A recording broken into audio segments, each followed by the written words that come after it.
দর্শক, time travel নিয়ে প্রশ্ন থেকেই যায়। আগের ভিডিওতে টাইম ট্রাভেল নিয়ে এই গল্পটি কি সত্যি? প্রথমত আমরা জানি সময় ভ্রমণ কি আদৌ সম্ভব, নাকি এটি শুধু একটি কল্পকাহিনী। করসেল বাংলাদেশের আজকের ভিডিওতে আপনাকে স্বাগতম। আজকে আমরা টাইম ট্রাভেল নিয়ে জানব। এক অর্থে আমরা সবাই একটি নির্দিষ্ট ধরনের সময় ভ্রমণই করছি ভবিষ্যতের দিকে। সময় ভ্রমণ এমন কিছু নয় যা আমাদের জানা নেই। আমরা 1 ঘন্টা সময় পার করে ভবিষ্যতের দিকে যাচ্ছি, কিন্তু যদি কেউ কোনোভাবে 1 ঘন্টার কাজ আধা ঘন্টায় শেষ করতে পারে, তবে সে আধা ঘন্টা আগে ভবিষ্যতে পৌঁছে যাবে।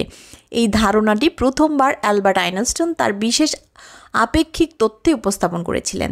তার মতে মহাকাশে সময় একভাবে চলে না, এটি নির্ভর করে বস্তুর গতি ও ভরের উপর। যেমন অক্সিজেনের মাত্রা বিভিন্ন উচ্চতায় পরিবর্তিত হয়, তেমনি মহাকাশে সময় বস্তুর গতি ও ভরের উপর নির্ভর করে। যেহেতু আমরা পৃথিবীতে বাস করি, তাই আমাদের সময় পৃথিবীর ভর এবং গতির উপর নির্ভর করে। যদি আমরা বৃহস্পতিতে যাই, যার ভর অনেক বেশি, তবে সেখানে সময় আরও ধীর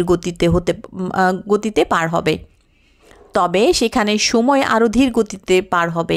আইনস্টাইনের তত্ত্ব অনুযায়ী গতি যত বেশি হবে, সময় তত ধীরে যাবে। যদি আমরা এমন একটি মহাকাশযানে আলোর গতিতে মহাবিশ্বে 5 বছর ধরে ভ্রমণ করি, তাহলে আমাদের জন্য 5 বছর কেটে যাবে, কিন্তু পৃথিবীতে ততক্ষণে 60 বছর পার হয়ে যাবে। এই সময়ের পার্থক্যকে টাইম ডাইলেশন বলা হয়। এই তত্ত্ব প্রমাণ করতে 1971 সালে হ্যাফেল-কেটিং পরীক্ষা চালানো হয়েছিল। এতে মোট 12টি অ্যাটমিক ঘড়িকে একই সময়ে সেট করা হয়। 4টি ঘড়ি একটি প্লেনে করে পূর্ব দিকে এবং 4টি পশ্চিম দিকে পাঠানো হয়। বাকি 4টি ঘড়ি পৃথিবীতে রেখে দেওয়া হয়। প্লেনগুলি পুরো পৃথিবী প্রদক্ষিণ করার পর দেখা যায় প্লেনের ঘড়ি পৃথিবীতে থাকা ঘড়ির তুলনায় যথাক্রমে 59 এবং 273 ন্যানোসেকেন্ডের ধীর এবং দ্রুত ছিল। আইনস্টাইনের সাধারণ আপেক্ষিক তত্ত্ব মানে যেখানে মহাকর্ষণ বেশি, সেখানে সময় ধীরে চলে। এটি প্রমাণ করতে 2010 সালে আরেকটি পরীক্ষা চালানো হয়েছিল, যেখানে একটি অ্যাটমিক ঘড়ি মেঝেতে এবং আরেকটি 33 সেন্টিমিটার উপরে সেলফে রাখা হয়েছিল। দেখা যায় নিচের ঘড়ি তুলনামূলকভাবে ধীর গতিতে চলে। এই ঘটনাগুলি এতটাই সাধারণ যে জিপিএস স্যাটেলাইটগুলির ঘড়িগুলি পৃথিবীর সময়ের সঙ্গে বারবার সামঞ্জস্য করতে হয়, কারণ স্যাটেলাইটগুলি প্রতি ঘন্টায় 11,300 কিলোমিটার গতিতে পৃথিবী প্রদক্ষিণ করে, যা তাদের ঘড়িকে পিছিয়ে দেয়।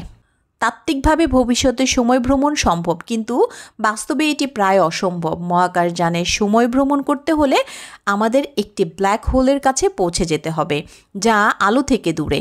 তবে সার্গেই পোনোমারস্কোর গল্প নিয়ে সন্দেহ রয়েছে।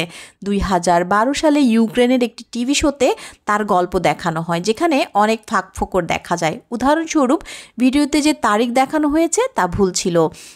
তার পরিচয়পত্রের স্ট্যাম্প এবং ক্রিয়েভ শহরের ভবিষ্যতের ছবিগুলোও ফটোশপ করা বলে মনে হয়। অনেকেই মনে করেন এটি এক পরিকল্পিত গল্প, যা টিভি শোর রেটিং বাড়ানোর জন্য তৈরি করা হয়েছিল। তবে সময় ভ্রমণ নিয়ে সবচেয়ে বড় প্রশ্ন হলো, যদি ভবিষ্যতে সময় ভ্রমণ সম্ভব হয়, তবে অতীতও কি সম্ভব?